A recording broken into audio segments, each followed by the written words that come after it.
মধ্যযুগীয় বর্বরতা, আইন সংবিধানকে বুড়ো আঙুল দেখিয়ে সামাজিক বয়কট কৃষকের পরিবারকে, এমনই অভিযোগ ঘিরে চাঞ্চল্য ছড়িয়েছে এগরা ১ নম্বর ব্লকের বরিদা গ্রাম পঞ্চায়েতের বর্তনা গ্রামে। জানা গিয়েছে, ওই গ্রামের বাসিন্দা ছবি রানী মাইতির এক প্রতিবন্ধী বোন মারা যাওয়ার আগে ৫ ডেসিমেল জায়গা বোন ছবিকে দিয়ে যায়। পরবর্তীকালে সেই জমির ওপর নজর পড়ে স্থানীয় তৃণমূল নেতা দেবাশিস মাইতির। অভিযোগ, তৃণমূল নেতা এবং তার অনুগামীরা ছবি রানী মাইতির ওপর চাপ সৃষ্টি করে ওই জমির মালিকানা ছেড়ে দেওয়ার জন্য, আর তাতে রাজি না হওয়ায় সামাজিক বয়কটের শিকার হয়েছে পুরো পরিবার। এমনকি চাষের জমিতে জল পর্যন্ত বন্ধ করে রেখেছে অভিযুক্ত তৃণমূল নেতা। এমন অভিযোগ আনছেন কৃষক পরিবারের সদস্যরা। বারবার স্থানীয় গ্রাম পঞ্চায়েত, পঞ্চায়েত সমিতি, মহকুমার শাসক, জেলা শাসকের কাছে লিখিত অভিযোগ জানিয়েছে ছবি রানী মাইতি। গৃহকর্ত্রী ছবি রানী মাইতি বলেন, বহুবার বহু জায়গায় অভিযোগ জানিয়েও কোনো সুরাহা হয়নি। তবে বিষয়টি নিয়ে স্থানীয় গ্রাম পঞ্চায়েত প্রধান সিদ্ধেশ্বর বেরা বলেন, বয়কট সংক্রান্ত বিষয়টি গত বছর বিডিও সাহেবের সামনে মীমাংসা হয়ে গেছিল। এই মুহূর্তে কোনো বয়কট নেই। জল না পাওয়ার একটি অভিযোগ ছিল, কিন্তু বিভাস মাইতি নামের যে ব্যক্তির জমিতে জল দেয় তাকে আমরা গ্রাম পঞ্চায়েতে ডেকে পাঠিয়েছিলাম, কিন্তু তার স্ত্রীর শারীরিক অসুস্থতার জন্য দুই পক্ষকে নিয়ে আলোচনা সম্ভব হয়নি। সামনের সপ্তাহে উভয় পক্ষকে রেখে স্থায়ী সমাধানের আশ্বাস দিয়েছেন পঞ্চায়েত প্রধান। অপরদিকে বিজেপির যুব মোর্চা জেলা সম্পাদক অমলেশ পাহাড়ি বলেন, তৃণমূলের আমলে এর থেকে বেশি আশা করা যায় না। সিপিআইএম যেখানে শেষ করেছিল সেখান থেকে তৃণমূল শুরু করেছে। স্বাধীনতার ৭০ বছর পরেও এই বর্বরতা চলছে, কারণ তৃণমূল মাফিয়া রাজ করছে। 2024 সালে গ্রামে কিছুজন আমাদের সামাজিক বয়কট রেখেছিল। কারণ হচ্ছে, আমার মাসি আমাদের বাড়িতে থাকতেন। উনি হচ্ছেন পার্বতী মাইতি। উনি প্রতিবন্ধী, আমাদের বাড়িতে দীর্ঘকাল ছিলেন। উনি মারা যাওয়ার আগে আমার মায়ের নামে 4 ডেসিমেল একটা জায়গা উনি লিখে দিয়ে যান। সেই থেকে গ্রামের কিছুজন মানুষ বলছে যে, তুমি এই দেবাশিস মাইতি তৃণমূলের নেতা, উনি বলছেন যে ওই জায়গাটা তোমরা পাড়ার নামে লিখে দাও, নাহলে তোমরা সারা জীবন সামাজিক বয়কট থাকবে।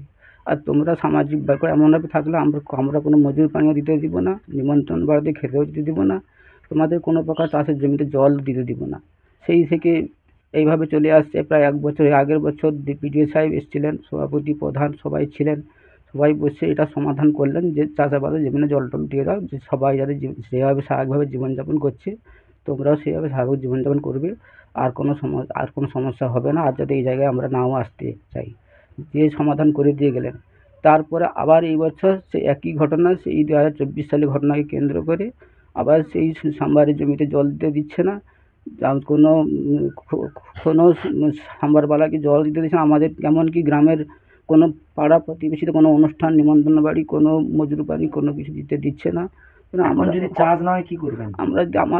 আমাদের হচ্ছে চাষের জমির উপর নির্ভর করে আমরা বেঁচে আছি। আমরা যদি চাষ করতে না পারি, না খেতে পাই, তাহলে আমরা আত্মহত্যা করে মরে যাব। সমস্ত সরকারি আধিকারিক যারা প্রশাসনিক লেভেলে আছেন, ওনারা আমাকে স্বেচ্ছায় অনুমতি দিন আমাদের পরিবারকে, যাতে আমরা স্বেচ্ছায় মৃত্যুবরণ করতে পারি। এছাড়া আমাদের কোনো বাচ্চার কোনো অধিকার নেই। কত বিঘে জমি আপনাদের চাষ? আমাদের এই জমি লোকের জমি ভাগবুদা করে চাষ করি। তাও 8 কাঠা মতন জমি ছিল, সেই জমিটাতেই জল দিচ্ছে না। চারদিকে চাষের জমিনে জল দিয়ে দিয়েছে, নাগল হয়ে যাচ্ছে। এখন বলছে তোমরা এই গ্রামে বসে সমাধান করো। সে বিডিও সাহেব করে গেল তো কি হলো, পাড়ায় বসে সমাধান করো, না হলে আমরা তোমাদের জল দিতে দিব না। সেই একই ঘটনা কেন্দ্র করে বারে বারে সেইভাবে করছে, তাহলে আমরা বাঁচবো কী করে? বর্তমান ছবি মাইতি বয়কট সংক্রান্ত ব্যাপারে গত বছর বিডিও সাহেবের উপস্থিতিতে তার সমস্যার সমাধান করে দেওয়া হয়েছে। বয়কট এই মুহূর্তে নেই। এবার তিনি একটা অভিযোগ করেছিলেন গ্রাম পঞ্চায়েতে, বিভাস মাইতি তাকে তার জমিতে তার সাম্বার থেকে জল দিচ্ছে না চাষ করার জন্য। তো সেক্ষেত্রে অভিযোগ পাওয়ার পরে গত 8 তারিখ বিভাস মাইতিকে আমরা নোটিশ করেছিলাম যে সমাধান করার জন্য, যাতে ছবি মাইতি চাষ করতে পারেন, দরিদ্র মেয়ে, যাতে এবছর চাষ করতে পারেন। তার জন্য গতকাল আমরা তাকে নোটিশ করে ডেকেছিলাম যে এটা সমাধান করার জন্য। কিন্তু বিভাস মাইতি সকালবেলা এসে একটা টাইম পিটিশন করে গেছেন যে আমি এই তারিখে বসতে পারবো না, আমি এমসে যাব আমার স্ত্রীকে নিয়ে, অসুস্থ আছে দেখাতে। তো সেক্ষেত্রে সামনে সপ্তাহে আবার সোমবার অথবা মঙ্গলবার অভিভাবকও ডেকে এর স্থায়ী সমাধান করে দেবো। দেবাশিস মাইতি গ্রাম উন্নয়ন কমিটির সদস্য, ওনার মততেই কিন্তু এই বয়কট করা হয়েছে, উনি দাবি করছেন ওই মহিলা। বয়কট তো এখন নেই, আর আমাদের এই মুহূর্তে পঞ্চায়েত ব্যবস্থাপনায় গ্রাম উন্নয়ন কমিটিও নেই। এবার দেবাশিস মাইতির বিরুদ্ধে যদি অভিযোগ করেন তাহলে আমি সেই ব্যাপারে তদন্ত করে দেখব। এই নাম আমার নাম সিদ্ধেশ্বর বেরা, প্রধান বরিদা গ্রাম পঞ্চায়েত।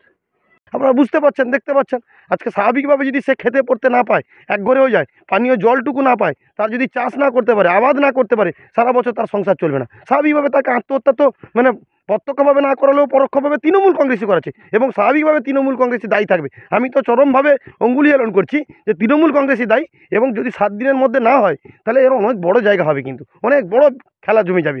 তা আমি অনুরোধ করবো তৃণমূল কংগ্রেসকে এগুলো বদলাতে। এগুলো যদি না বদলায় আগামী দিনে মানুষ কিন্তু প্রতীক্ষায় আছে।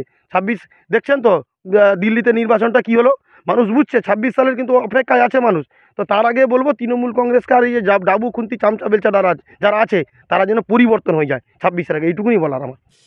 মাত্র 4 ইঞ্চি কেটে হার্ট বাইপাস, তাও আবার স্বাস্থ্যসাথী প্রকল্পে। এছাড়াও হার্টের যাবতীয় অপারেশন যেমন করোনারি এনজিওগ্রাফি, এনজিওপ্লাস্টি, পেসমেকার বসানো, হার্ট ফুটো, ভালভ অপারেশন ও রিপ্লেসমেন্ট করা হয়। অর্থোপেডিক বিভাগে রোবোটিক পদ্ধতিতে হাঁটু ও কোমর সার্জারি, লিগামেন্ট ছিঁড়ে যাওয়া ও অর্থোস্কোপি, হাড়ের সমস্যা, নিউরোস্পাইন সার্জারি এবং মেরুদণ্ডের যাবতীয় অপারেশন খরচ আপনার সাধ্যের মধ্যে রয়েছে। এছাড়াও জেনারেল সার্জারি যেমন gallbladder stone, AV fistula, appendix, ERCP, kidney stone, মূত্রথলিতে টিউমার, প্রস্টেট গ্রন্থির সমস্যা, জরায়ু সংক্রান্ত সমস্যা, কানের নানাবিধ সমস্যা, এমনকি কেমোথেরাপি ও ক্যান্সারের মতো মারণ রোগের বিরুদ্ধে সুচিকিৎসার ব্যবস্থা রয়েছে। স্বাস্থ্যসাথী কার্ড ছাড়াও সমস্ত বীমা কোম্পানির কার্ড ব্যবহার করে সুবিধা পাওয়া যায়। আপনার এলাকার স্বাস্থ্য সংক্রান্ত সমস্ত সহযোগিতার জন্য যোগাযোগ করুন রামচন্দ্র গিরির সাথে স্ক্রিনে দেওয়া নম্বরে।